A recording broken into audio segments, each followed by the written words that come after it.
Hi everyone, welcome to Miss Adams Teaches Poetry. In this video, we're going to be taking a look at Elizabeth Jennings' poem, Absence. This video is going to focus on the content, useful context, and give you some details about the form. There is another video coming your way with analysis of 5 key quotes, so do keep your eyes peeled for that one. But for now, let's get started. Okay, so let's just quickly remind ourselves what the poem is about. So the narrator of Absence is visiting a garden, a place that she and a loved one has been before. And as she walks around the garden, she notices that nothing's really changed. The garden is just going on in the way that it normally did. And this brings on some quite powerful feelings for her. First off, she feels sort of quite angry that there is no sign, that she almost feels like the fact that she has lost a loved one should be reflected in some way in the garden, and she finds it difficult that she's not able to kind of enjoy nature. She sees the kind of birds in the trees as being, you know, thoughtless, and then at the end of the poem the narrator comes to a realization that actually the kind of strong emotions and the feelings that she's having is because there is no sort of sign of change, and thinking of the name of the person that she has lost brings out this kind of very kind of big emotional response. So that's what the poem is about. Let's have a little think about context. So Elizabeth Jennings, here we see this lovely lady who is sadly no longer with us because she was around from 1926 to 2001. This poem she wrote in 1958. I'm going to explain why that particular time period is interesting in terms of the way that the poem is written. So in terms of like literary movements, we've very much been in the zone of modernism, and modernist poetry, or quite a lot of modernist poetry, you might argue has a level of pretension if you think about writers like T.S. Eliot, who use a lot of allusion in their poetry. It's quite difficult to interpret. And Elizabeth Jennings was part of a group of individuals who in the 1950s said, no, we don't want poetry to be like that anymore. We want poetry to be more straightforward. We want it to be clear cut. And these people were the group that they formed was called The Movement, and their poems were sort of known for this quite sort of straightforward, to the point, quite blunt tone. So other poets like Philip Larkin, whose poetry, if you have a little look at, is very much blunt and to the point. Some people saw them as being sort of quite like an angry group. But Elizabeth Jennings, she was the only woman in amongst this group. You can kind of see this in her poetry. Yeah, it is quite sort of straightforward. It's pushing against the idea of modernism. It's not postmodernism. That's just sort of slightly later. It's sort of just bridging the gap. So there's some useful context for you. The only other context point I'm going to give you as a possibility, you don't have to run with this, but it's an interesting way into the poem, is to look at the notion of consciousness.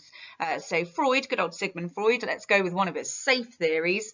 So he said that you could kind of look at your consciousness. So you've got your conscious mind, where all of your kind of current thoughts are. You've got your pre-conscious mind, where you can kind of pull thoughts from.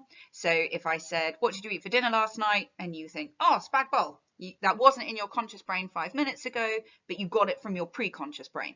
And then all of the other stuff, that's your subconscious. And that's all the kind of like dark stuff, the sad stuff, the trauma stuff that's kind of buried a little bit sort of deep. And sometimes things from your subconscious can be triggered and they can come up to the surface and cause quite powerful emotions.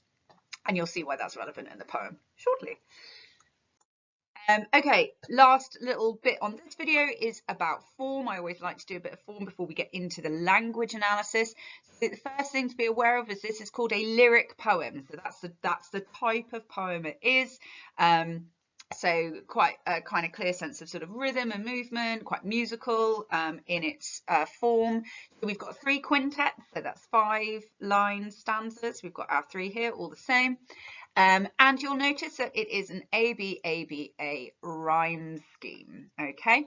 It is also in iambic pentameter that gives it some of that kind of lilt as well.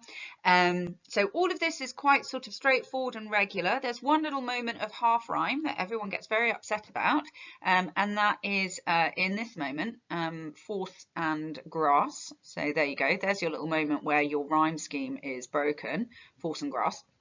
We'll talk about that in a second. But actually, it's all very clear and straightforward, isn't it? But when you read it, you don't always read it in line with the rhymes, you know, because we've got, for example, things like caesura here, you know, the thoughtless birds that shook out of the trees, singing an ecstasy I could not share, played cunning in my thoughts. Surely in these pleasures there could not be a pain to bear, or any discord shake the level breeze. Do you notice how I don't read it in line with the rhyme scheme? It doesn't make sense to. And that's because Jennings uses a lot of enjambement, okay? A perfect example is here, for under all the gentleness there came an earthquake tremor. Fountains, birds and grass were shaken by my thinking of your name. Now you might be like, yeah, so what, miss? Here's the thing.